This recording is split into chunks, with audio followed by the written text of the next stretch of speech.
ختم المرسلینی کے لیے آپ کے انتخاب کی وجہ۔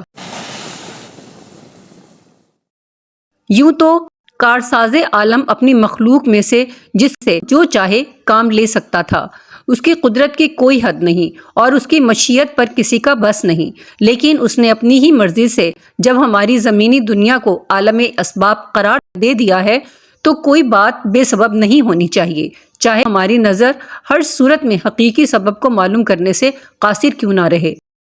پچھلی ویڈیوز میں آپ کو معلوم ہو گیا ہوگا کہ کسی عالمگیر تحریک کے لیے عرب سب سے موزوں مقام تھا، اور عرب میں بھی حجاز اور حجاز میں مکہ۔ مکہ میں قریش کی سرداری اور سربرآوردہ حیثیت مسلم تھی، لیکن ماہرین عمرانیات کا استقراء و استنباط ہے کہ مسلسل کئی نسلوں تک کوئی سرداری کرے تو زمین کی قوت نمو کی طرح انسانوں کی نئی نسل بھی اپنے بہت سے جوہر ختم کر چکتی ہے۔ حضرت صلی اللہ علیہ وسلم کے دادا عبد المطلب بے شک سردار تھے، لیکن حضرت صلی اللہ علیہ وسلم کے والد عبداللہ کا انتقال اپنے بوڑھے باپ کی موجودگی ہی میں ہو گیا تھا، اور عبداللہ کو اپنی وفات کے بعد اپنی حاملہ بیوی سے جو بچہ پیدا ہوا اس کے لیے امارت و حکومت اور سرداری کا بظاہر حالات کوئی امکان نہ تھا۔ اول تو دولت، معاملہ فہمی وغیرہ کی بنا پر عبد المطلب کے بعد قریش کے مختلف گھرانوں خاص کر بنی امیہ میں سرداری بٹ گئی تھی، اور خود بنی ہاشم اور بنی مطلب کی سرداری بھی چھوٹے بیٹے عبداللہ کو نہیں مل سکتی تھی، اور نہ ملی ہی تھی جو ان کے اکلوتے یتیم کو وراثت میں ملتی۔ حضرت کی ولادت کے چند ہی سال بعد جب عبد المطلب کی وفات ہوئی تو ابو طالب بزرگ خاندان بنے۔ ان میں دل کی خوبیاں چاہے جتنی بھی رہی ہوں، کاروباری سلیقہ اتنا نہ تھا کہ اپنی سرداری کے لیے اپنی دولت کو اپنا مددگار بنا سکتے۔ ابو طالب کے بعد ان کے بچوں میں دل کی خوبیاں بھی اتنی نہ تھیں کہ بے رحم چچا ابو لہب کو سردار بننے سے روکتیں۔ حضرت صلی اللہ علیہ وسلم ہجرت پر مجبور ہوئے تو عقیل بن ابی طالب نے حضرت صلی اللہ علیہ وسلم بیوی خدیجہ کا مکان تک بیچ کھانے میں باک نہ کیا تھا۔ غرض سرداری کا خون تو رگوں میں ہو، لیکن سرداری کا کوئی امکان نہ رہے تو متاخر پشتوں کے ایسے شخص میں سرداری کی خوبیاں تو بہت سی ہوتی ہیں، لیکن موروثی سرداری کی برائیاں یعنی غرور، جلد بازی، آرام پسندی، نہ تجربہ کاری وغیرہ نہیں ہوتی، ورنہ ہونے والے جانشین کو ماں باپ کا لاڈ پیار، ماحول کی خوشامد و ناز برداری وغیرہ بگڑنے میں بہت کم باز رکھ سکتی ہیں، اور ایک جونیئر گھرانے کا جونیئر فرد ہی پورے خانوادے کا چشم و چراغ ہو سکتا تھا۔ یہ خصوصیت دوسرے افراد میں پائی جاتی تھی۔ اب یتیم پیدائش نے رہا سہا غرور اور لاڈ پیار ختم کر دیا ہوگا، پھر خاندانی رواج نے ماں کی محبت، توجہ تک سے محروم کر دیا، اور کئی سال تک ایک اجنبی دودھ پلائی کے ساتھ اجنبی ماحول میں خالص صحرا کی بدوی زندگی نصیب ہوئی۔ بی بی حلیمہ کا گھرانہ خود غریب تھا، وہاں سوائے اپنی مدد آپ کرنے اور سب کا ہاتھ بٹایا کرنے کے سوا کیا امکان تھا؟ بدویوں کے خانہ بدوش ماحول سے زیادہ کون سی چیز انسان کو وطن ہے سارا جہاں ہمارا کی تربیت بچپن کے تاثر پذیر دور میں دے سکتی ہے، جب کوئی گھر نہ ہو، حتیٰ کہ کوئی مستقل سرزمین بھی اپنی نہ ہو، جہاں خدا کا فضل نظر آیا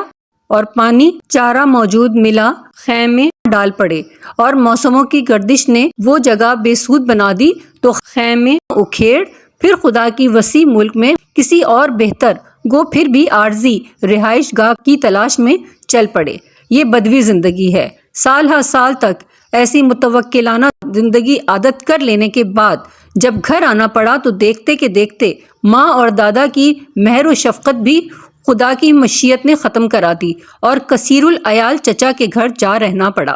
ایسے فرد میں سرداری کے غرور، خود نمائی کے آنے کا کیا امکان رہ جاتا ہے؟ پھر حضرت کا رشتہ ننیال کی طرف سے مدینے والوں سے تھا، اور ماموں کی طرف سے رشتہ طائف والوں سے۔ مکہ، مدینہ، طائف فطری اور انسانی ہر جہت سے باہم انتہائی مختلف حیثیتیں رکھنے والی ان تینوں بستیوں سے یکساں تعلق رکھنے کی وجہ سے مقامی وطنیت کی جگہ خود بخود عالمگیر وطنیت کی طرف آپ کو مائل ہونا پڑا ہوگا، اور کسی عالمگیر رہنما کے لیے اسی کی ضرورت تھی۔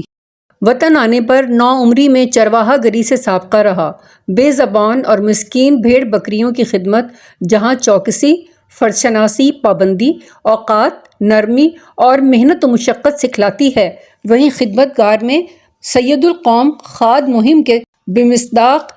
رہنمائی اور سرداری کے حقیقی اوصاف پیدا کر دیتی ہے۔ چرواہا گری ختم ہوئی تو تجارت کرنی پڑی۔ یہاں بھی گاہکوں کی مزاج شناسی اور مزاج داری، امانت و دیانت، محنت وغیرہ سے سابقہ تھا، جس کے بغیر تجارت چل نہیں سکتی، اور سب متفق ہیں کہ آپ بہت اچھے تاجر تھے۔ پھر جلد ہی کاروانی تجارت میں حصہ لینا پڑا۔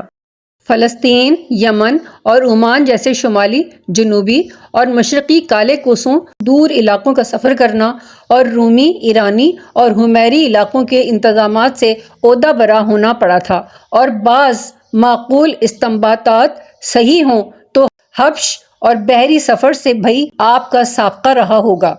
ایسے جہاں دیدہ اور تجربہ کار شخص ہی کو 40 سال کی پختہ عمر میں سرداری کے فرائض سپرد کیے جائیں تو اوروں کے مقابلے سے بہتر ہو سکتا ہے۔ تربیت انسان کے لیے سیقل کا کام کر دیتی ہے اور جوہر نکھار دیتی ہے۔ دیکھنا اب یہ ہے کہ آپ میں فطری جوہر کیا تھا۔ ہر محتاج کو مدد دینا، حق رسانی میں پیش، لیکن حق طلبی میں سب سے پیچھے رہنا، جیسا کہ آپ کے شرکاء تجارت کی شہادت ہے۔ سادگی پسند، ملنسار، مخلص، فیاض، محنتی، فرض شناس، پابند وقت، غرض فطرت نے مکارم اخلاق کا آپ کو وافر حصہ دیا تھا۔ یہ چیزیں بچپن ہی سے آپ میں نظر آتی تھیں، اور مذکورہ بالا شدائد و مصائب نے ان کو اتنا مجلہ کر دیا تھا کہ نبوت سے پہلے ایک طرف زبان خلق آپ کو الامین کا خطاب دلا کر آپ کی سرداری کو معنوی طور سے تسلیم کرتی ہے، تو بقول